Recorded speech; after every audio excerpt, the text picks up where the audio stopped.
Hi friends, ഇന്ന് നമ്മൾ ചർച്ച ചെയ്യാൻ പോകുന്നത് ആർക്കിയോളജിയിലെ ആൻറ്റി ക്യൂറിയനിസം, അതുപോലെ തന്നെ scientific archaeology, 3 age system theory എന്നിവയാണ് നമ്മൾ ഡീറ്റെയിൽ ആയിട്ട് നോക്കാൻ പോകുന്നത്.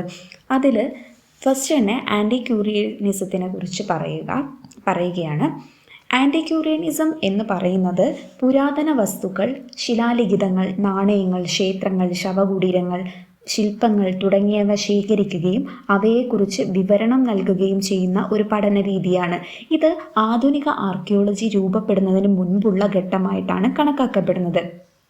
ആധുനിക ആർക്കിയോളജി വികസിക്കുന്നതിന് മുൻപ് പുരാവസ്തുക്കളെക്കുറിച്ചുള്ള പഠനം പ്രധാനമായും ഈ ആൻറ്റി ക്യൂറിയന്മാരുടെ കൈകളിലായിരുന്നു. അവർ വസ്തുക്കളുടെ രൂപം, പ്രായം, കലാസൗന്ദര്യം എന്നിവയിൽ കൂടുതൽ ശ്രദ്ധിച്ചു. എന്നാൽ അവയെ സമൂഹത്തിൻ്റെ ചരിത്രം, സംസ്കാരം, മനുഷ്യരുടെ ജീവിത രീതി എന്നിവയുമായി ബന്ധപ്പെടുത്തി ശാസ്ത്രീയമായി പഠിച്ചിരുന്നില്ല. പിന്നീട് പുരാവസ്തുശാസ്ത്രം വികസിച്ചതോടെ ഈ അവശിഷ്ടങ്ങളെ വെറും ശേഖരണ വസ്തുക്കളായി മാത്രം കാണാതെ മനുഷ്യരുടെ ഭൂതകാലത്തെ മനസ്സിലാക്കാനുള്ള തെളിവുകളായി പഠിക്കാൻ തുടങ്ങി. അതിനാൽ ആൻറ്റി ക്യൂറിയനിസം പുരാവസ്തുശാസ്ത്രത്തിൻ്റെ ആദ്യഘട്ടമായിട്ടാണ് കണക്കാക്കപ്പെടുന്നത്. ഇത് സ്കാൻഡിനേവിയയിലാണ് ആദ്യം ഉണ്ടായത്. ആർക്കിയോളജി ഇന്ന് മനുഷ്യൻ്റെ ഭൂതകാലത്തെ ഭൗതിക അവശിഷ്ടങ്ങളുടെ അടിസ്ഥാനത്തിൽ പഠിക്കുന്ന ഒരു ശാസ്ത്രശാഖയാണ്. എന്നാൽ തുടക്കത്തിൽ ആർക്കിയോളജി ഒരു ശാസ്ത്രമായിരുന്നില്ല. പുരാതന വസ്തുക്കളായ നാണയങ്ങൾ, ശില്പങ്ങൾ, ശിലാശാസനങ്ങൾ, ആഭരണങ്ങൾ തുടങ്ങിയവ ശേഖരിക്കുന്ന ഒരു ഹോബിയായി മാത്രമാണ് ഈ ഒരു പുരാവസ്തുശാസ്ത്രത്തെ കണ്ടിരുന്നത്. എന്നാൽ 18-ാം നൂറ്റാണ്ടിൻ്റെ അവസാനത്തിലും 19-ാം നൂറ്റാണ്ടിൻ്റെ തുടക്കത്തിലുമാണ് പുരാവസ്തുശാസ്ത്രം ശാസ്ത്രീയ പഠന രീതികൾ സ്വീകരിക്കുകയും ഒരു സ്വതന്ത്ര അക്കാദമിക് ശാഖയായി വളരുകയും ചെയ്തത്. ഈ മാറ്റത്തിനെയാണ് നമ്മൾ സയൻറ്റിഫിക് ആർക്കിയോളജി എന്ന് പറയുന്നത്. ശാസ്ത്രീയ പുരാവസ്തുശാസ്ത്രത്തിൻ്റെ വികസനത്തിൽ ഏറ്റവും പ്രധാനപ്പെട്ട സംഭാവന നൽകിയത് ഡാനിഷ് പുരാവസ്തു ഗവേഷകനായിട്ടുള്ള CJ തോംസൺ ആണ്.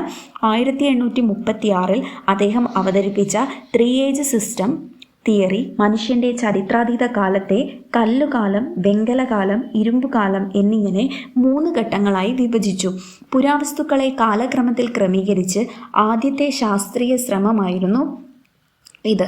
പിന്നീട് പല ഗണനങ്ങളിലൂടെ ഈ സിദ്ധാന്തത്തെ സ്ഥിരീകരിക്കുകയും പുരാവസ്തുക്കളുടെ കാലനിർണയത്തിൽ സ്ട്രാറ്റിഗ്രഫിയുടെ പ്രാധാന്യം തെളിയിക്കുകയും ചെയ്തു. ഈജിപ്തിലെ പുരാവസ്തു ഗവേഷകനായ ഫ്ലിൻഡേഴ്സ് പെട്രി സീക്വൻസ് ഡേറ്റിംഗ് എന്ന രീതി വികസിപ്പിച്ചു. മൺപാത്രങ്ങളുടെ രൂപത്തിലും നിർമ്മാണ രീതിയിലും സംഭവിക്കുന്ന മാറ്റങ്ങളെ അടിസ്ഥാനമാക്കി പുരാവസ്തുക്കളുടെ കാലം നിർണ്ണയിക്കാമെന്ന് അദ്ദേഹം തെളിയിച്ചു. 20-ാം നൂറ്റാണ്ടിൽ മോർട്ടിമർ വീലർ പുരാവസ്തു ഖനനത്തിൽ ഗ്രിഡ് സിസ്റ്റവും സ്ട്രാറ്റിഗ്രാഫിക്കൽ എക്സ്കവേഷനും കണ്ടെത്തി കൂടുതൽ ശാസ്ത്രീയമായി അത് പുരാവസ്തുവിൽ പ്രയോഗിക്കാൻ ശ്രമിച്ചു. ഇതിനോടൊപ്പം ചാൾസ് ഡാർവിൻ അവതരിപ്പിച്ച പരിണാമ സിദ്ധാന്തം മനുഷ്യൻ്റെ ഉത്ഭവത്തെയും വികാസത്തെയും ശാസ്ത്രീയമായി പഠിക്കാൻ പുരാവസ്തുശാസ്ത്രത്തിന് പുതിയ ദിശ നൽകി. പിന്നീട് radio carbon dating method, thermoluminescence method തുടങ്ങിയ ശാസ്ത്രീയ കാലനിർണയ രീതികൾ വികസിച്ചതോടെ പുരാവസ്തുശാസ്ത്രം കൂടുതൽ കൃത്യതയുള്ള ശാസ്ത്രശാഖയായി മാറി.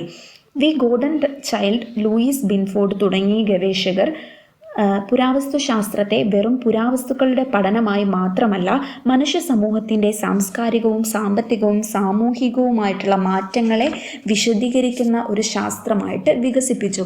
പ്രത്യേകിച്ച് ബിൻഫോർഡ് അവതരിപ്പിച്ച ന്യൂ ശാസ്ത്രീയ വിശകലനത്തിനും സിദ്ധാന്ത രൂപീകരണത്തിനും കൂടുതൽ പ്രാധാന്യം നൽകി. അടുത്തത് 3 ഏജ് സിസ്റ്റം തിയറിയാണ്. 3 ഏജ് സിസ്റ്റം തിയറിയെ കുറിച്ച് നമ്മൾ ഓൾറെഡി പറഞ്ഞു കഴിഞ്ഞു. മനുഷ്യൻ്റെ ചരിത്രാതീത കാലത്തെ ആദ്യമായി ശാസ്ത്രീയമായി കാലഘട്ടങ്ങളായി വിഭജിച്ചൊരു സിദ്ധാന്തമാണിത്. 1836 ഡാനിഷ് പുരാവസ്തു ഗവേഷകനായ CJ തോംസൺ ആണ് ഈ സിദ്ധാന്തം അവതരിപ്പിച്ചത്. പുരാവസ്തു മ്യൂസിയങ്ങളിൽ സൂക്ഷിച്ചിരുന്ന വസ്തുക്കളെ ക്രമീകരിക്കുന്നതിനിടയിലാണ് അദ്ദേഹം ഈ ആശയം രൂപപ്പെടുത്തിയത്. മനുഷ്യർ ഉപയോഗിച്ച പ്രധാന വസ്തുക്കളുടെ അടിസ്ഥാനത്തിൽ ചരിത്രാതീത കാലത്തെ ശിലായുഗം, വെങ്കലയുഗം, ഇരുമ്പ് യുഗം എന്നിങ്ങനെ 3 ഘട്ടങ്ങളായി അദ്ദേഹം വിഭജിച്ചു.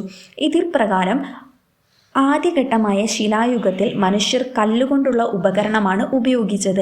ഈ കാലഘട്ടം പ്രാചീന ശിലായുഗം, മധ്യശിലായുഗം, നവീന ശിലായുഗം എന്ന് വീണ്ടും വിഭജിക്കപ്പെടുന്നു. ഈ കാലത്ത് വേട്ടയാടൽ, ഭക്ഷണ ശേഖരണം എന്നിവയായിരുന്നു അവരുടെ പ്രധാന തൊഴിൽ. രണ്ടാം ഘട്ടത്തിൽ മനുഷ്യർ ചെമ്പും ടിന്നും ചേർത്ത് വെങ്കലം നിർമ്മിക്കാൻ പഠിച്ചു. ഈ കാലഘട്ടത്തിൽ കൃഷി വികസിക്കുകയും നഗരങ്ങൾ രൂപപ്പെടുകയും വ്യാപാര ബന്ധങ്ങൾ വളരുകയും ചെയ്തു. ലോകത്തിലെ പല പുരാതന നാഗരികതകളും വെങ്കലയുഗത്തിലാണ് വളർന്നത്. മൂന്നാമത്തെ ഘട്ടമായ ഇരുമ്പ് യുഗത്തിൽ ഇരുമ്പ് ഉപകരണങ്ങളുടെ ഉപയോഗം വ്യാപകമായി. ഇരുമ്പിൻ്റെ ഉപയോഗം കൃഷിയെ കൂടുതൽ ഫലപ്രദമാക്കുകയും പുതിയ രാജ്യങ്ങളും നഗരങ്ങളും രൂപപ്പെടാൻ സഹായിക്കുകയും ചെയ്തു. ദക്ഷിണേന്ത്യയിലെ മെഗാലിത്തിക് സംസ്കാരവും ഇന്ത്യയിലെ നിരവധി പ്രാരംഭ ചരിത്ര സംസ്കാരങ്ങളും ഇരുമ്പ് യുഗമായി ബന്ധപ്പെട്ടവയാണ്. യൂറോപ്പിലെ ചരിത്ര വികാസത്തെ അടിസ്ഥാനമാക്കിയിട്ടുള്ള മാതൃകയായതിനാൽ ലോകത്തിൻ്റെ എല്ലാ പ്രദേശങ്ങൾക്കും ഇത് ഒരുപോലെ ബാധകമല്ല എന്നത് ഇതിൻ്റെ പരിമിതിയാണ്. എന്നിരുന്നാലും ആർക്കിയോളജിയുടെ അടിസ്ഥാന സിദ്ധാന്തങ്ങളിലൊന്നായിട്ട് ഈ ഒരു 3 ഏജ് സിസ്റ്റം തിയറി കണക്കാക്കപ്പെടുന്നു.